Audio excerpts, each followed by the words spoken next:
Salut, ici Antoine pour Enseigne ta passion. Dans cette vidéo, je vais te faire un résumé en français du livre Die with Zero de Bill Perkins. C'est un livre de finances personnelles, pas comme les autres. La prémisse, c'est qu'on devrait avoir comme objectif d'avoir un compte en banque qui est le plus près de zéro à notre mort. Parce que si on laisse trop d'argent de côté à notre mort, ça veut dire qu'on a travaillé l'équivalent de plusieurs années lors de notre vivant pour rien. Et le but dans la vie, c'est d'en profiter. Donc, dans ce livre-là, il va explorer ce sujet et nous donner plusieurs formules et techniques pour pouvoir arriver le plus près de zéro à notre mort. Donc, en voici un résumé. C'est parti pour ce résumé. Donc, l'auteur, M. Perkins, dans le livre, nous donne 9 différentes règles à appliquer pour mettre la méthode Die with Zero en place. Mais moi, je trouvais qu'il y avait des chapitres qui se ressemblaient énormément. Donc, je les ai regroupés en 5 différentes règles. Ça va faire un résumé plus rapide pour nous, mais tous les points principaux de ce livre vont être énumérés, ne t'inquiète pas. Donc, la règle numéro 1, c'est investir dans des expériences très tôt. Le point principal de l'auteur, c'est que nous sommes la somme de nos expériences. Donc, ça sert à rien d'accumuler de l'argent si on ne se paie aucune expérience avec ça, parce que ce sont les expériences qui nous apportent des souvenirs et c'est ce qui est le plus important dans une vie. Donc, la première chose, c'est de se demander quelle expérience veux-tu vivre dans ta vie? Ça peut être n'importe quoi. Ça peut être des petites expériences, des grosses expériences. Ça peut être gratuit. Ça peut être très, très cher. Ça peut être des voyages. Ça peut être apprendre un instrument. Ça peut être rencontrer des gens. Ça peut être faire des activités. Peu importe quoi. Il faut que tu aies quand même des buts dans la vie de vivre des expériences. Sinon, tout ça ne sert à rien. À quoi bon vivre si c'est que pour faire de l'argent sans ne rien faire avec, sans ne rien vivre? Parce que les possessions matérielles, eh bien, elles déprécient rapidement. Elles peuvent peut-être t'amener un petit peu de bonheur au départ, mais avec le temps, elles vont vraiment perdre en valeur, dans la valeur que tu leur donnes, mais aussi dans leur valeur monétaire de ce que ça vaut. Quand on achète une voiture et on sort du concessionnaire, elle vaut déjà beaucoup moins que le prix que tu viens de payer il y a 5 minutes parce que les possessions matérielles déprécient en valeur. Mais les expériences, elles apprécient en valeur. Et ça, c'est un autre point très important. C'est les dividendes de souvenirs. Donc, l'argent n'achète pas seulement l'expérience en elle-même, qui est déjà très bonne, elle achète aussi les souvenirs qui seront générés par l'expérience. Et ça va rapporter de plus en plus. Plus tu as des souvenirs jeunes, plus tu vas pouvoir te rappeler de ces souvenirs pendant le reste de tes jours. Et ça va t'amener des dividendes. Donc, si on regarde le petit graphique que j'ai pris directement dans le livre, bon, il est en anglais, mais je vais te l'expliquer. Donc, disons que chaque année, tu vas vivre des expériences. Ça, dans le graphique, c'est la barre blanche.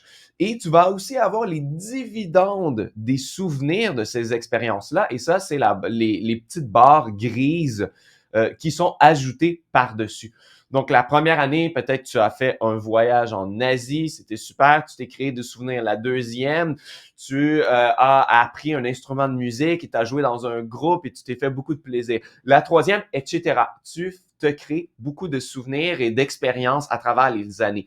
Donc, rendu à l'année numéro 7, peut-être que cette année-là, tu as suivi ton groupe de musique préféré en tournée et tu as fait un autre voyage et tu as fait des cours de cuisine, peu importe. Tu t'es créé plein de nouvelles expériences, mais par-dessus ça, tu as les dividendes de ton voyage de l'année 1, tu as les dividendes des cours de musique et d'avoir eu du plaisir avec ton groupe de musique de l'année 2 et ainsi de suite. Donc, les dividendes de tes souvenirs se rajoutent les unes par-dessus les autres. Plus tu vis des souvenirs jeunes, plus tu vas avoir des dividendes qui vont s'accumuler avec le temps. Donc, d'où l'importance de vivre le plus d'expériences possible quand on est jeune, parce que vers la fin, tes dividendes de souvenirs vont même excéder les expériences que tu vas avoir vécues pendant une année entière. Donc, il faut voir et considérer un peu les expériences comme un investissement en bourse. Quand on investit de l'argent en bourse, on espère avoir des intérêts composés. On dit, j'ai 100 000 € en bourse, Donc, je vais me générer, disons, 8 000 € par année et là, ça va me donner 108 000 €. Donc, l'année d'après, l'intérêt composé va être encore un petit peu plus parce que là, j'ai 108 000 € et tout cet argent-là se rajoute sur la pile d'argent existante et ça fait comme effet boule de neige. C'est exactement la même chose avec nos souvenirs. Il faut le voir comme ça. Il faut investir dans nos expériences plutôt pour avoir des intérêts composés dans nos souvenirs. Et il ne faut pas oublier qu'on vit la majorité de notre retraite par nos souvenirs parce que vers la fin, on n'a plus nécessairement la santé de se créer de nouveaux souvenirs. On vit sur les anciens souvenirs, à regarder les anciennes photos, à se rappeler, à parler de voyages qu'on a fait, à discuter de ça avec les gens qu'on l'a vécu et tout simplement s'en rappeler. Donc, c'est pour ça qu'il faut les maximiser dans notre jeunesse. Il faut donc investir dans les expériences tôt. Hein? En anglais, il dit start early, start early, start early. Commence le plus tôt possible parce que c'est vraiment ça qui va te rapporter le plus au niveau de ta vie. Règle numéro 2, meurs le plus près de zéro. Donc ça, c'est justement le titre du livre. On va en parler plus en profondeur. Donc, pour l'auteur, de gagner de l'argent, c'est de dépenser de l'énergie vitale. Donc, l'argent représente ton énergie de vie. Tu as dépensé ta vitalité dans ton travail à gagner de l'argent. Donc, on peut penser un peu à l'argent qu'on a fait comme chaque heure qu'on a passé à travailler. Il y en a qui disent, quand tu veux acheter quelque chose, dis-toi-le comme ça.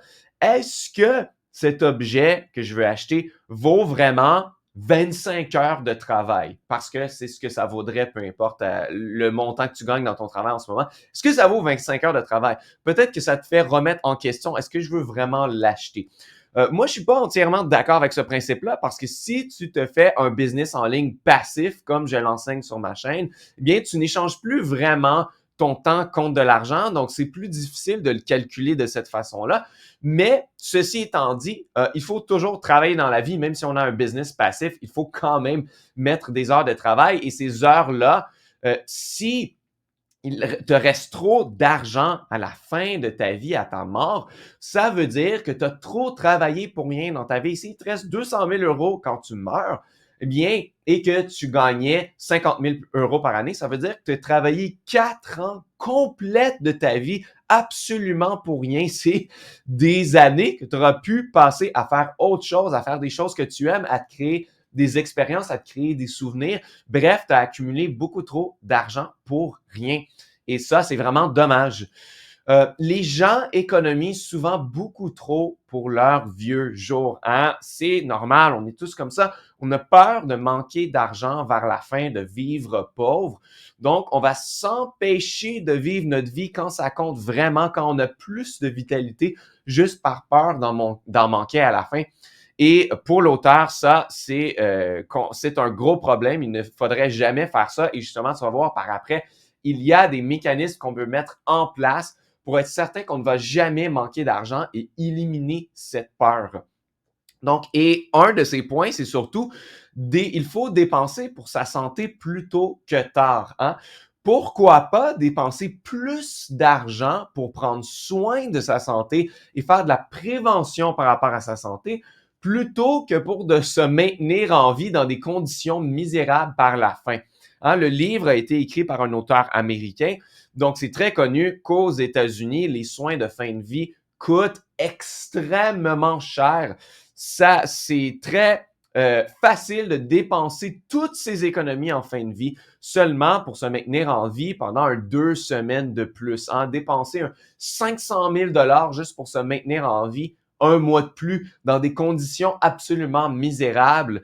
Ça n'a aucun sens de faire ça. Ce 500 000 $-là, il aurait pu te payer du luxe, te payer un voyage de rêve, te payer ton plus grand rêve pendant ta vie, alors que tu étais en santé, alors que tu avais les capacités de vivre de belles choses, eh bien, tu as utilisé cet argent-là plutôt pour te maintenir en vie dans des conditions misérables. Ça n'a aucun sens. Ils ont fait cela seulement par peur. Donc, voilà un peu les stratégies qu'ils nous donnent. Comment planifier de mourir le plus près de 0 $ dans son compte en banque sans risque.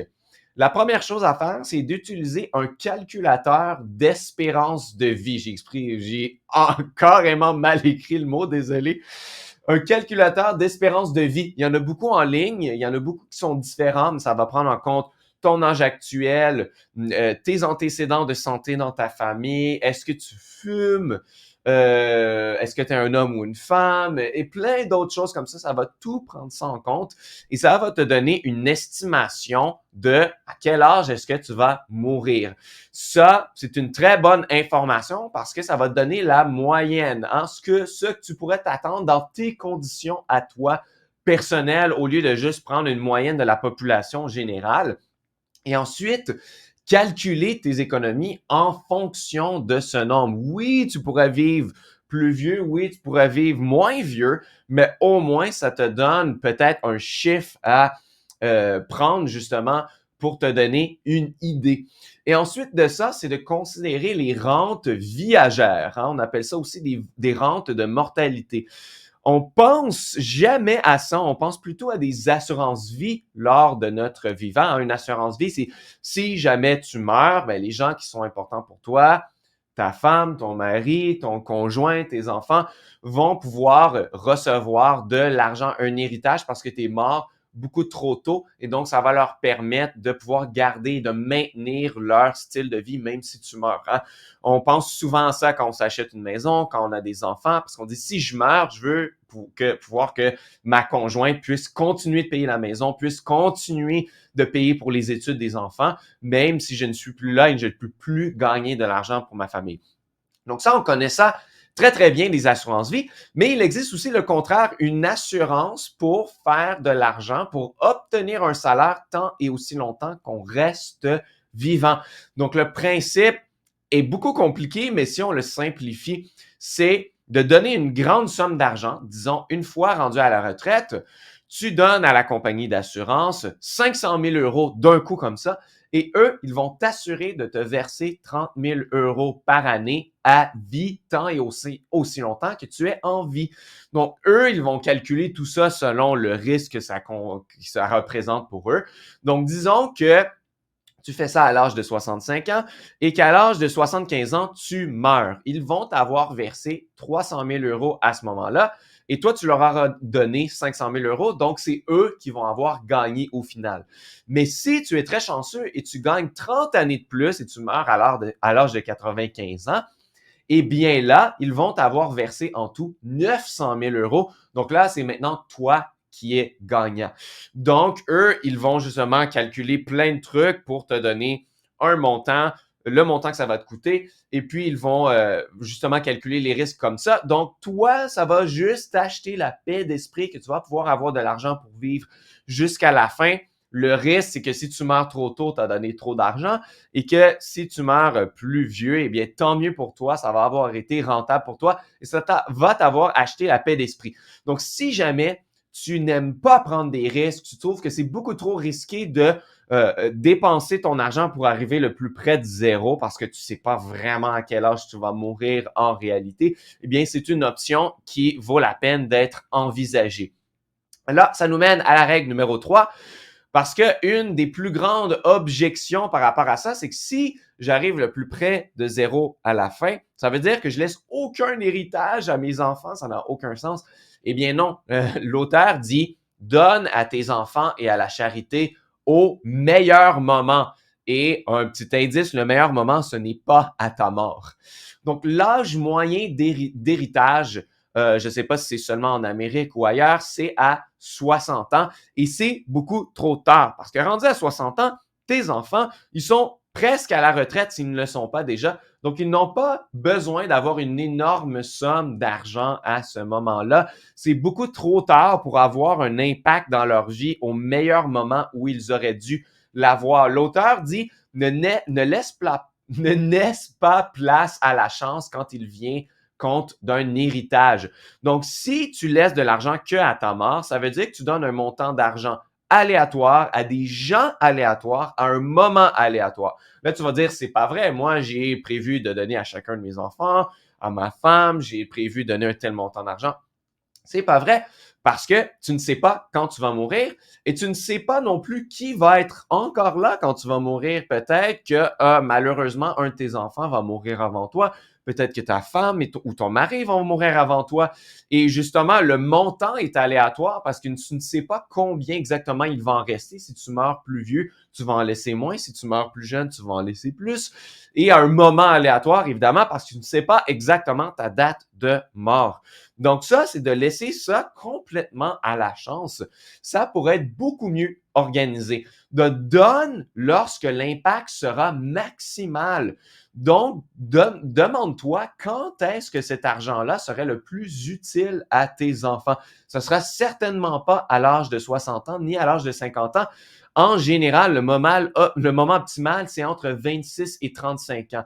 Hein, c'est un peu le moment où tes enfants commencent tranquillement à terminer leurs études, avoir eux-mêmes des enfants, vouloir peut-être avoir accès à la propriété, s'acheter une maison. Donc, justement, de leur donner une mise de fonds pour s'acheter une maison, de leur donner un superbe cadeau pour tout payer par rapport à leur nouvel enfant. Des choses comme ça, c'est vraiment là où ça aurait le meilleur impact.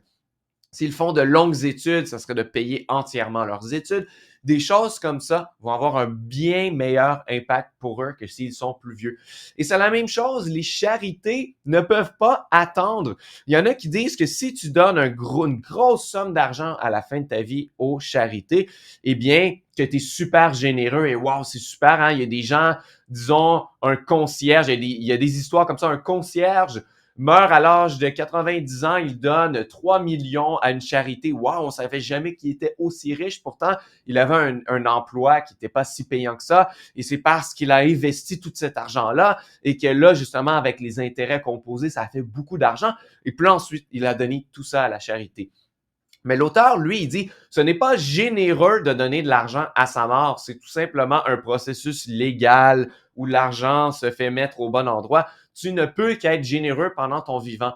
La charité, elle, eh bien, ils ont besoin d'aide en ce moment. Hein? Si c'est une charité qui aide les gens qui sont sans abri, eh bien, même si ces gens-là, ils ont besoin de ton argent en ce moment pour trouver un abri pour les aider à se sortir de là. Si tu donnes cet argent-là 30 ans, 40 ans plus tard, eh bien, la personne qui aurait pu en bénéficier maintenant, eh bien, elle a peut-être vécu une vie de misère pendant ces 30 ans-là. Eh bien, là, il est trop tard pour l'aider plus tard.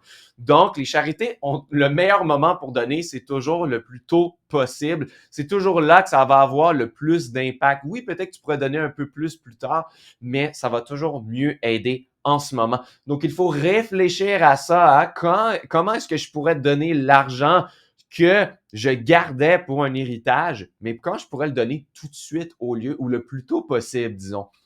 La règle numéro 4, c'est planifie ta vie financière par saison. Donc, la règle bien connue en finance, qui est la règle des 50-30-20, qui dit que tu utilises 50% de ton argent pour tes dépenses courantes, pour vivre, pour ton hypothèque ou ton loyer, pour acheter la nourriture, pour le transport et tout ça. Ensuite, tu donnes 20% pour mettre de l'argent de côté pour tes vieux jours, économiser, mettre dans, justement, si tu es au Québec, tes REER, ton régime pour la retraite, et 30% pour les autres dépenses, pour te faire plaisir, pour les trucs extra.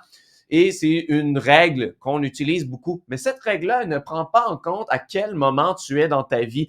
Selon l'âge que tu as, eh bien, c'est plus censé de donner plus d'argent justement pour faire des voyages et des choses que tu veux, ou moins selon le moment. Peut-être la règle des 50 aussi, si tu as payé entièrement ta maison et ton hypothèque, ça n'a plus vraiment de sens que ça soit 50% de ton argent et etc. Hein? À chaque moment de ta vie, ces allocations de pourcentage-là devraient être différentes. Donc, de suivre une règle comme ça à la lettre, ça n'a pas vraiment de sens. Dans la vie, on vit de multiples morts, c'est ce que l'auteur Perkins dit, et c'est un peu une façon de voir les choses, c'est que notre rôle et nos capacités changent constamment dans notre vie. Hein? Donc, quand on a fini nos études, notre rôle d'étudiant meurt. La version de nous qui est étudiant meurt. Quand nos enfants quittent la maison, eh bien, notre rôle de parent avec des enfants à la maison meurt. Quand on n'arrive plus, disons qu'on avait un hobby, on adore faire de l'escalade, de grimper sur les murs, et là, on n'a plus la santé pour le faire, eh bien, notre rôle d'escaladeur, je ne sais pas si c'est un vrai mot, eh bien, il meurt parce qu'on n'est plus en mesure de le faire. Donc, ceci étant dit, il faut considérer la santé versus le temps versus l'argent. Ce sont les trois facteurs qui font qu'on décide qu'est-ce qu'on va faire dans notre vie et ils sont différents, ils sont balancés différemment dans la vie. Et selon l'auteur, ils sont vraiment dans cet ordre d'importance: santé numéro 1, temps numéro 2, argent numéro 3. Parce que le facteur numéro 1 à considérer, c'est la santé. C'est quelque chose qui ne reviendra jamais. De l'argent, on peut toujours essayer d'en faire plus. Du temps, on peut essayer de trouver des trucs de productivité ou arrêter de faire certaines choses et prendre l'allocation de notre temps et la mettre différemment. Mais notre santé, elle ne reviendra jamais. Donc, si on considère ce graphique que j'ai pris dans le livre, encore une fois, quand on est entre 20 et 30 ans, on a peu d'argent, mais beaucoup de temps et beaucoup de santé. Donc, il faut se poser la question, qu'est-ce que je peux faire qui coûte moins d'argent, mais qui prend beaucoup de temps et avec lequel je peux profiter de mon maximum de santé. Donc, c'est des choses plus physiques, c'est des projets qui sont sur le long terme, c'est des trucs qui ne prennent pas trop d'argent. Entre 30 et 60 ans, c'est pas mal égal. On a plus d'argent, on a quand même beaucoup de santé, on a quand même beaucoup de temps. Moi, j'argumenterais qu'on a peut-être moins de temps, surtout si on a des enfants. Hein. Donc, peut-être que on mettrait la pyramide, le petit triangle qui pencherait un peu plus vers la droite. Dans mon cas, je pense que je ferais un peu plus ça. Et 60 ans et plus, eh bien, on a beaucoup d'argent, beaucoup de temps, mais beaucoup moins de santé. Donc, c'est se poser la question: quelle expérience est-ce que je voudrais vivre et comment elle s'insère le mieux dans ces tranches, considérant ces trois sphères-là. Et ça m'amène à un des points les plus importants du livre, qui est les time buckets. Et d'ailleurs, j'ai fait une vidéo complète là-dessus avec des exemples visuels. Ça vaut vraiment la peine de le voir. Ça vaut le coup. Donc, tu peux cliquer sur la petite carte qui est apparue en haut. Tu iras voir ça après avoir regardé cette vidéo. Donc, la méthode des time buckets, rapidement, on connaît tous le principe d'une bucket list, hein, de se dire qu'est-ce que j'ai envie de faire dans ma vie, mais c'est pas suffisant de faire tout simplement une liste. Il faut glisser ça dans des tranches de vie, hein, dans des tranches. Moi, je fais des tranches de 5 ans, de 30 à 35, de 35 à 40, peu importe où tu en es rendu dans ta vie. Tu fais des tranches de 5 ans et ensuite, tu vas glisser les articles de ta bucket list, les expériences que tu aimerais vivre au moment où ça a le plus de sens selon justement les trois sphères: la santé, le temps et l'argent. Si tu as envie de monter le Machu Picchu qui est en altitude, mais ça te prend beaucoup de santé pour pouvoir le faire parce que c'est en altitude, ça prend du souffle, c'est très physique de faire ça. Donc, probablement que ça serait une expérience à vivre plus tôt dans ta vie, dans les prochaines années. Hein? Et etc. Il y a des expériences qui prennent moins de santé, donc peut-être que tu pourrais les glisser un peu plus tard.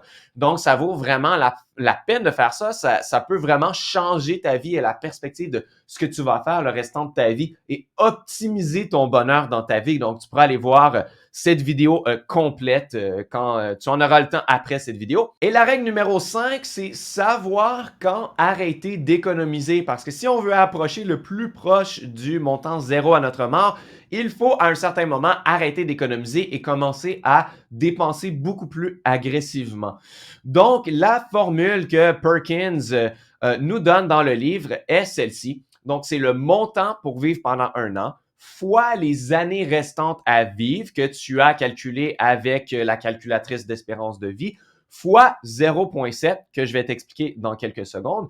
Donc, par exemple, si ça te prend 30 000 par année pour vivre, fois 25 ans qu'il te reste à vivre que la calculatrice t'a donné, fois 0,7, donc 70% de tout ça, ça donne un montant de 525 000.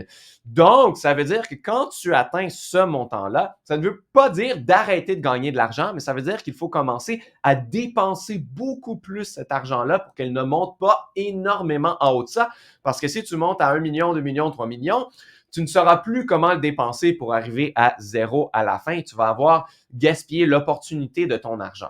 Donc, pourquoi faire 0,7? C'est parce qu'on prend en compte que cet argent-là, tu ne la dépenseras pas d'un coup. Donc, si tu es intelligent, elle va être placée dans des investissements en bourse ou justement dans des fonds indiciels qui sont des investissements que tu n'as pas à toucher, qui sont prédiversifiés pour toi. Donc, disons que tu as 500 000 et que tu as un taux de rendement de 8 en une année, bien, ça va te faire un 40 000 supplémentaire qui va s'ajouter sur le 500 000. Et donc, ça, il faut le prendre en compte. Donc, tu n'as pas réellement besoin d'autant d'argent s'il est investi parce qu'il va t'en générer plus, ça va faire de l'intérêt composé. Il faut aussi prendre en compte justement l'inflation. Donc, ton argent va valoir de moins en moins au fur et à mesure que les années avancent. Donc, si on prend en compte que tu vas avoir de l'intérêt composé et un rendement sur tes placements, mais aussi l'inflation que ton argent va valoir un peu moins, si on met ça ensemble, ça fait que quand on fait fois 70%, fois 0,7, on se retrouve à être dans une formule qui est plutôt sensée pour calculer nos trucs. Donc, comme j'ai dit, tu peux faire de l'argent par-dessus, mais quand tu as atteint ce pic-là, il est temps de dépenser beaucoup plus ton argent que tu le faisais déjà avant. C'est aussi en prenant en compte que l'utilité de l'argent diminue avec l'âge. Donc, le 30 000 que tu as besoin par an, bien, peut-être que c'était strictement pour survivre et qu'au début, tu en as besoin de plus parce que si tu veux faire des voyages, il faut en dépenser plus. Mais peut-être que quand tu es rendu plus vieux, bien, ce montant-là va être même plus bas parce que là, tu peux plus en faire des voyages, tu n'as plus la santé, tu fais pratiquement plus d'activités. Donc, l'argent que tu as besoin n'est plus le même si tu as 65 ans versus 85 ans. Donc, il faut aussi prendre ça en compte dans la formule. Et pour la plupart, ce pic-là qui va être atteint avec la formule qu'on nous a donnée va être atteint plutôt entre 45 ans et 60 ans. Et la plupart des gens vont commencer à dépenser l'argent qu'ils se sont créés pour leur retraite seulement à 65 ans, si ce n'est pas à 70, parce que là, ils veulent prendre seulement le petit montant de leur pension et là, ils laissent accumuler leurs investissements en arrière de tout ça. Et finalement, l'argent continue de grossir, et elle grossit même quand ils sont rendus à 85 ans, ils ne savent plus quoi en faire, il en reste trop à leur mort. Donc, ça n'est pas une mauvaise chose de se dire à l'âge de 45 ans, de déjà commencer à dépenser l'argent qu'on se donnait pour notre retraite et faire des gros projets. L'auteur, lui, il a dit, j'ai fêté mes 50 ans à l'âge de 45 ans parce que je me suis dit, mes parents vont être rendus vieux, ils n'auront plus vraiment la santé, je vais peut-être avoir perdu de vue certains amis. Donc, il a dépensé une somme astronomique à l'âge de 45 ans pour louer une île privée avec son artiste préféré en concert privé. Il a dépensé des centaines de milliers à l'âge de 45 ans, seulement pour se faire justement des souvenirs qui vont lui rester gravés dans sa mémoire pour le restant de ses jours, parce qu'il s'est dit pourquoi j'attendrais de faire une telle fête à l'âge de 65 ans alors que mes parents seront plus là, je vais avoir perdu de vue mes amis, les circonstances ne seront plus là pour faire ça. Donc, à un certain point, entre 45 et 60 ans, il est temps de décumuler son argent. C'est correct que ton argent soit de plus en plus basse année après année parce que tu as atteint ton pic. Et si justement tu as trop peur du risque qu'il ne t'en reste plus et que tu sois trop vieux, eh bien là, il faut que tu considères justement les rentes de mortalité ou les rentes viagères, peu importe comment tu appelles ça. Donc, la conclusion de tout ça, c'est que le business de la vie, c'est l'acquisition de souvenirs. Donc, de viser mourir avec zéro, c'est de maximiser tout selon son principe et de vivre sa vie pleinement. Donc, j'espère que tu as aimé ce petit résumé de livre. Moi, je pense qu'il y a plein de bonnes idées à appliquer pour sa vie. Si jamais tu aimes l'idée d'avoir un business en ligne et de générer de l'argent passivement pour pouvoir encore plus profiter de la vie, je pense que si un livre comme ceci t'intéressait, c'est que tu as envie de profiter beaucoup plus de la vie et de ne pas avoir à t'en faire avec l'argent. Donc, je vais te montrer dans le guide gratuit que tu peux avoir, premier lien dans la description, comment te créer un business en ligne passif en lien avec ta passion pour que tu n'aies plus jamais à te soucier de l'argent. Tu vas faire un peu de travail au départ et ensuite tout ça va se vendre de façon automatique et puis l'argent va entrer dans ton compte et tu vas pouvoir travailler beaucoup moins et profiter de la vie. Moi, ça a changé ma vie. J'ai créé un business sur ma passion pour la guitare. J'ai une première chaîne YouTube de plus de 100 000 abonnés où j'enseigne la guitare et je vends des formations pour la guitare presque automatiquement. Ces formations-là ont déjà été faites par le passé et maintenant elles se vendent dans mes tunnels de vente et je peux travailler beaucoup moins faire ce qui me passionne, faire une deuxième chaîne sur l'entrepreneuriat, faire des résumés de livres à temps perdu, même si ça ne me rapporte pas d'argent pour t'aider parce que j'ai du temps avec mon business en ligne passif. Donc, tu peux aller obtenir ce guide gratuit. Ça me fait plaisir. Premier lien dans la description. Et tu peux aussi t'abonner à ma chaîne. Je fais beaucoup de résumés de livres business, finances personnelles, développement personnel. Donc, si ça t'intéresse d'en avoir plus, j'en ai déjà une dizaine de faites sur ma chaîne. Tu peux aller voir la liste de lecture et je vais en faire beaucoup dans le futur. Donc, abonne-toi et on va se revoir très, très bientôt dans une nouvelle vidéo.